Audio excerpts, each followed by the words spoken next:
So in this kind of season of time, there's really not free time to like plan or, write a script for something or anything like that when it comes to podcasting in my life. I have 3 little ones and my mind is racing to so many different thoughts all the time. And so I thought, you know what? I have thoughts and I want to get them down and I want to say them out loud and I want to think through them. So it's just going to have to look a lot different than what I originally had envisioned for this podcast.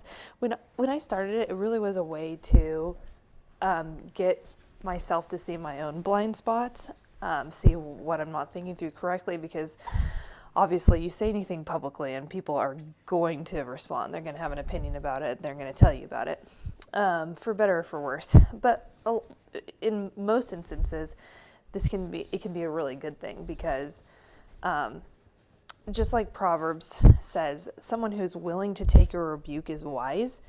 Even if the rebuke is not valid, it helps you to think through it and reason and to consider the rebuke or the response that you were given.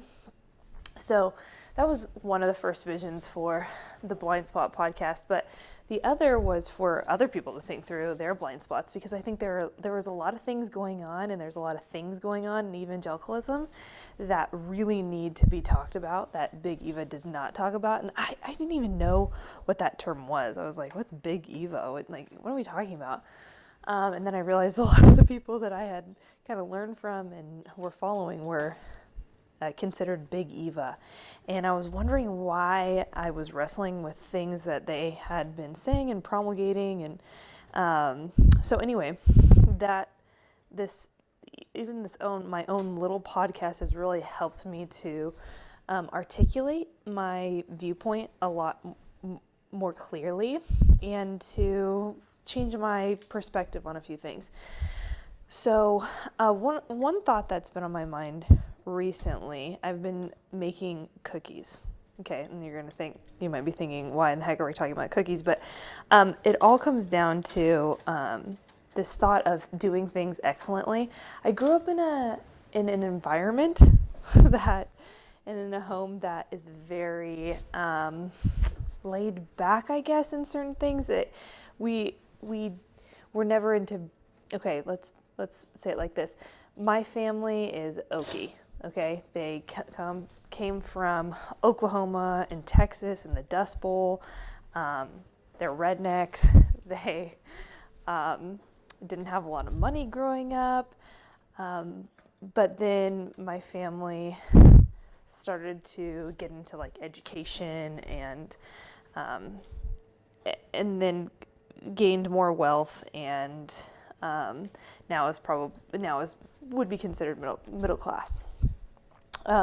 So growing up, though, possessions that we had were not high end, I guess you would say. I was interested in doing a lot of things, but not necessarily doing anything super well. So I would, for instance, I was a swimmer, but I didn't really care about becoming that good. I wanted to make friends more than anything else and hang out with people and chat. And, that's all good and dandy, but I never really had a craft or focused on anything to make my own and do really well. So I got kind of into sewing a little bit, and I got into, what were some other things I was into?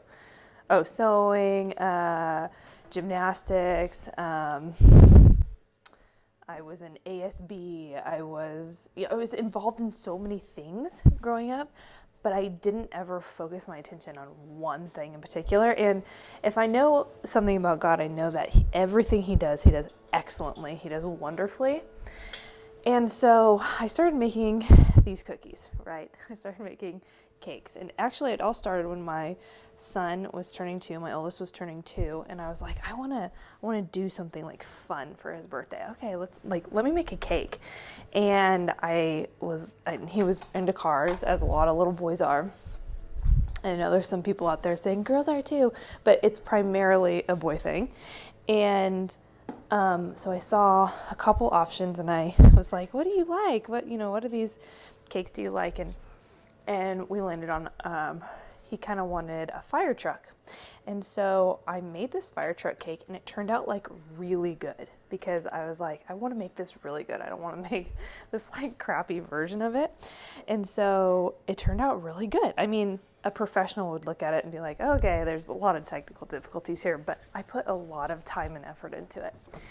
And then I thought, yeah, this could be fun. I could make it like a thing for like all my kids' birthdays. Like the thing that I focus on isn't necessarily like having a huge party or getting them a cool present, but like making them a really cool cake. I could like refine that skill. And so it became a thing. And this last birthday I made it, and I've ended up making a lot of vehicles, go figure, but this last birthday I made a monster truck cake. And it turned out really good. I was like, wow, that looks really nice. And so I started thinking like, hey, I used to be so pragmatic in nature that I thought cakes, making things pretty, like it's not a practical skill, I guess you would say, where it's not like an essential. Like if you don't have a pretty cake, you can still eat, you can still live. But there's something to being a woman that is attached to making things beautiful. Or I should say there's something to making things beautiful that's attached to being feminine. And I started thinking about that. Yeah, guys make things beautiful, but if you just think about the role of men and women and kind of, look into houses, Christian houses, across the world, what you notice is the man, makes sure and I'm really generalizing here, but if we're looking at just the God-given rules, the man is the leader. He makes sure everyone is fed. He makes sure everyone is clothed. And the woman makes the home, right? She makes it what it is. She sets the tone. She sets the scene. She sets the atmosphere and the environment. And it made me think about everything I do, even when I think it's trivial, when I think it's unimportant, if I think it's not really that important to, pick out pajamas for my kids, or it's not really that important to get up and make the same food every day, or to bake a cake, or to set the table. And I started thinking about it in terms of doing it excellently. Like everything I did, I was going to do as what Colossians 3 says, as if I was working directly under God's authority. Like he was there watching me, and I wanted to do it to please him, not because he was waiting for me to mess up and correct me, but because it was pleasing to him to see him use my gifts. And so I have really delighted in that reality lately, that God does everything that he does excellently, and that everything I do, even if it's not the same skill or I don't have the same gift as another woman, instead of trying to capitalize on and do everything as well as everyone else, I would rather do, and this is definitely a biblical concept, do what God has, or take what God has given to me, like his talents, like the parable of the talents, and use them and multiply them for his pleasure and for everyone else's pleasure. It pleases people. Think of when you walk into a home and let's say someone's thing, or let's say your thing is decor. Okay, let's just pretend. Some people this is not their thing, and that's okay. But let's say your thing is decor, and someone has arranged the pillows and blankets and lit the fire and has candles and nice smells, and you walk in and you feel welcomed into that environment. Everything's kind of warm and cozy. That's what you can do for people. That's how you can bless people in ways that you might think is trivial. It actually touches somebody's heart. It actually speaks affection and goodness and love to someone. Whereas maybe 10 years ago, I would think, well, that's nice and that's fun, but it's just not necessary. And that's so not true. The glory of a man is a woman, and she makes things beautiful. She makes life almost, in a sense, and I don't want this to be overemphasized, but she makes life in the home worth living. It makes it its own personality. It makes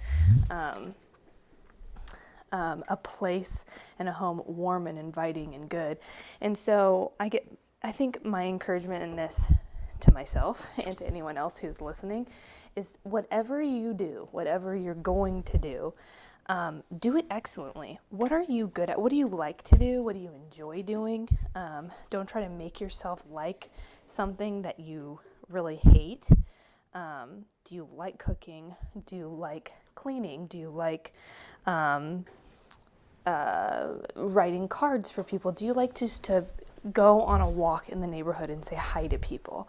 Do you like reading a book out loud, maybe to your kids? Well, do that really well. Put everything into that when you do that. Don't get caught up in all the what skills do I not have? What skills do you have that can be used to bless others? So that's a thought that's been on my mind, and it's been really exciting for me because now I can really focus on things that God has made me naturally gifted in, and I can put a lot of my time and thought and energy into it to bless other people. So I hope that blesses you also today.